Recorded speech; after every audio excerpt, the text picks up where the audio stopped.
Referee সরাসরি ক্যামেরার দিকে তাকিয়ে বুক ফাটা কান্নার সাথে বলেন, আমাকে ক্ষমা করে দিন। আমি যা করেছি তার জন্য আমি সারা জীবন নরক যন্ত্রণা ভোগ করব, কিন্তু বিশ্বাস করুন আমি নিরুপায় ছিলাম।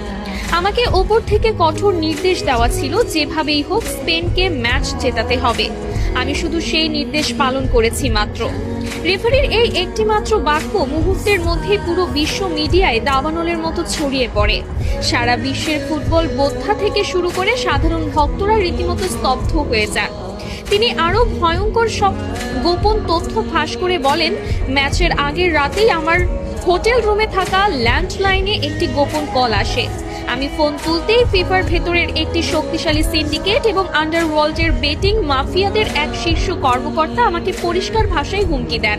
তিনি বলেন, যদি স্পেন এই ম্যাচ না জেতে তবে আমার রেফারিং ক্যারিয়ার চিরতরে শেষ করে দেওয়া হবে। শুধু তাই নয়, তারা আমার স্ত্রী এবং সন্তানদের ঠিকানার কথা হুবহু উল্লেখ করে তাদের জীবনের ওপরও বড়সড় ক্ষতি করার হুমকি দিয়েছিল।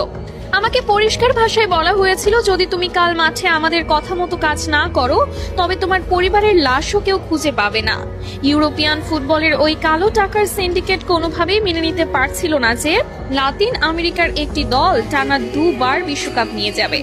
আমাকে বলা হয়েছিল যে কোনো মূল্যে যে কোনো অজুহাতে আর্জেন্টিনার খেলোয়াড়দের চাপে রাখতে হবে, তাদের স্বাভাবিক খেলা নষ্ট করে দিতে হবে।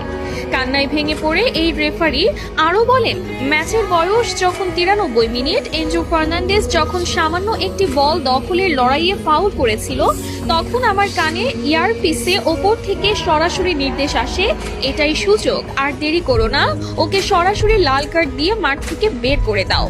আমি নিজে মাঠে দাঁড়িয়ে অত্যন্ত কাছ থেকে দেখেছি, ওটা কোনোভাবেই লাল কার্ড দেওয়ার মতো অপরাধ ছিল না। আমি চেয়েছিলাম অন্তত VAR চেক করতে, কিন্তু আমাকে এয়ারপিসে VAR দেখতেও কঠোরভাবে নিষেধ করা হয়।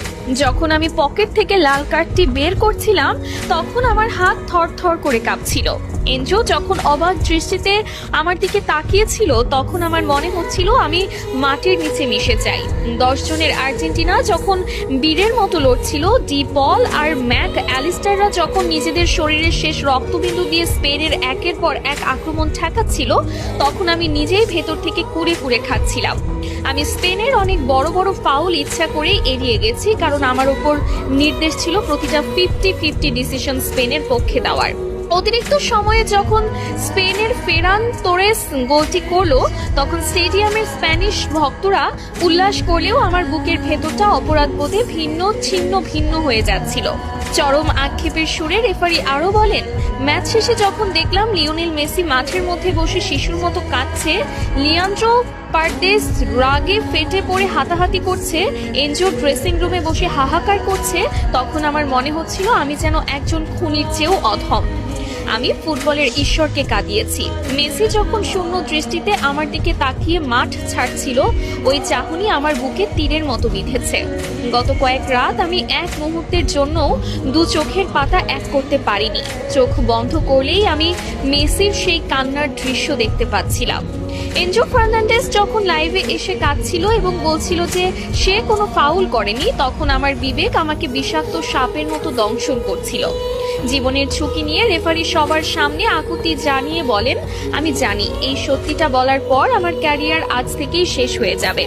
হয়তো আমার জীবনের ওপরও হুমকি আসবে। ফিফার মাফিয়ারা আমাকে শান্তিতে থাকতে দেবে না। আমি জানি না কাল সকালে আমি আর বেঁচে থাকবো কিনা, কিন্তু আমি আর এই মিথ্যার বিশাল বোঝা বুকে নিয়ে বাঁচতে পারছিলাম না।